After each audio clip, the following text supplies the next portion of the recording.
ನಮಸ್ಕಾರ. ಏಷ್ಯಾನೆಟ್ ಸುವರ್ಣ ನ್ಯೂಸ್ನ ವಿಶೇಷ ಜಾತಕ ಫಲ ಕಾರ್ಯಕ್ರಮಕ್ಕೆ ಸ್ವಾಗತ. ನಾನು ಅಮೃತ ಗೌಡ.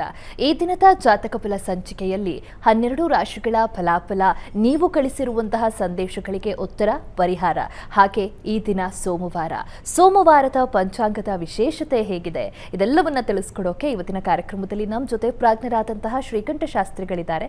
ಬನ್ನಿ ಅವರನ್ನ ಕಾರ್ಯಕ್ರಮಕ್ಕೆ ಸ್ವಾಗತಿಸಿಕೊಳ್ಳೋಣ. ಶಾಸ್ತ್ರಿಗಳೇ, ಕಾರ್ಯಕ್ರಮಕ್ಕೆ ಸ್ವಾಗತ. ನಮಸ್ಕಾರಗಳು. ಶಾಸ್ತ್ರಿಗಳೇ, ಈ ದಿನ ಸೋಮವಾರ, ವಾರದ ಆರಂಭ, ಹಾಗಾಗಿ ಹೇಗಿದೆ ಈ ದಿನದ ಪಂಚಾಂಗದ ವಿಶೇಷತೆ? ಶ್ರೀ ಗುರುಭ್ಯೋ ನಮಃ. ಹರಿ ಓಂ.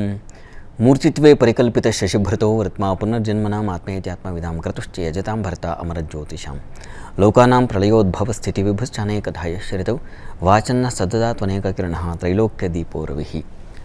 ಸಮಸ್ತ ವೀಕ್ಷಕರಿಗೆ ಶುಭೋದಯ, ಶುಭ ಬೆಳಗು. ಈ ದಿನದ ಸಂದೇಶಗಳನ್ನು ಪರಿಶೀಲಿಸೋಣ. ತತ್ಪೂರ್ವದಲ್ಲಿ ಇವತ್ತಿನ ಪಂಚಾಂಗ ಗಮನಿಸಿಕೊಳ್ಳೋಣ. ಶ್ರೀ ಕ್ರೋಧಿನಾಮ ಸಂವತ್ಸರ, ಉತ್ತರಾಯಣ, ವಸಂತ ಋತು, ವೈಶಾಖ ಮಾಸ, ಶುಕ್ಲಪಕ್ಷವಾಗಿದೆ. ಈ ದಿವಸ ಸೋಮವಾರವಾಗಿರತಕ್ಕಂಥದ್ದು. ದ್ವಾದಶಿ ತಿಥಿ, ಚಿತ್ತಾ ನಕ್ಷತ್ರ. ಈ ದಿವಸ ಸೋಮವಾರ. ವೈಶಾಖ ಮಾಸದ ಈ ದ್ವಾದಶಿಯನ್ನು ಪರಶುರಾಮ ದ್ವಾದಶಿ ಅಂತ ಕರೀತಾರೆ.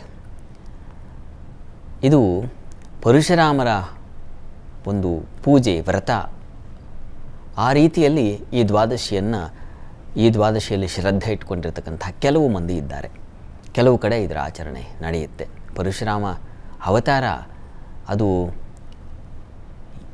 ದುಷ್ಟ ಕ್ಷತ್ರಿಯರ ಮರ್ದನಕ್ಕಾಗಿ ಆಗಿರತಕ್ಕಂಥ ಅವತಾರ. ಶ್ರೀರಾಮಚಂದ್ರರು ಅವರ ದರ್ಶನವಾದ ಮೇಲೆ ಪರಶುರಾಮರು ತಮ್ಮ ಸರ್ವಶಕ್ತಿಯನ್ನು ಶ್ರೀರಾಮನಿಗೆ ರವಾನೆ ಮಾಡಿ ಅವರು ಎಲ್ಲವನ್ನ ತ್ಯಾಗ ಮಾಡಿ ತಪಸ್ಸಿಗೆ ನಿರತರಾದರು.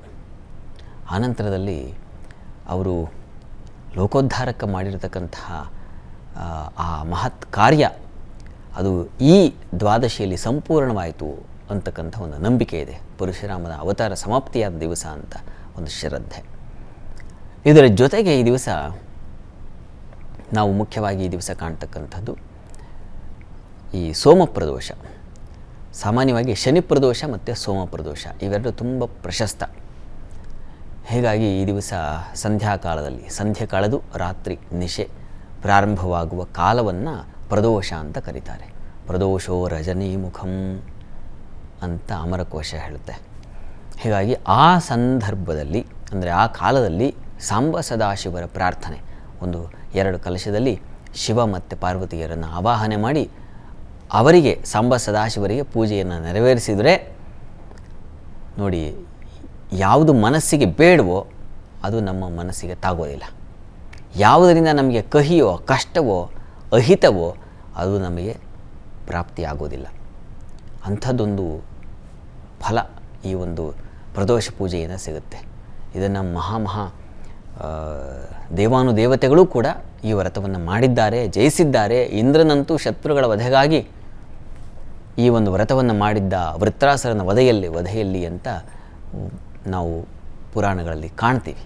ಹೀಗಾಗಿ ಸೋಮಪ್ರದೋಷ ಅಂತಕ್ಕಂಥದ್ದು ಬಹಳ ಪ್ರಶಸ್ತವಾದ ಒಂದು ಪೂಜೆ.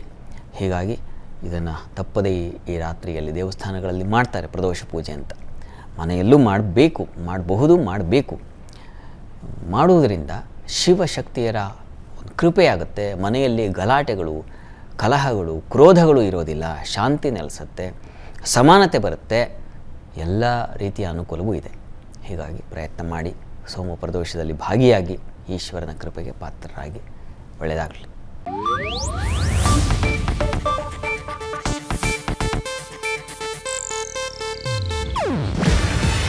ಇದು ಏಷ್ಯಾನೆಟ್ ನ್ಯೂಸ್ ನೆಟ್ವರ್ಕ್ ಪ್ರಸ್ತುತಿ. ನೀವು ನೋಡ್ತಿದ್ದೀರಾ ಏಷ್ಯಾನೆಟ್ ಸುವರ್ಣ ನ್ಯೂಸ್.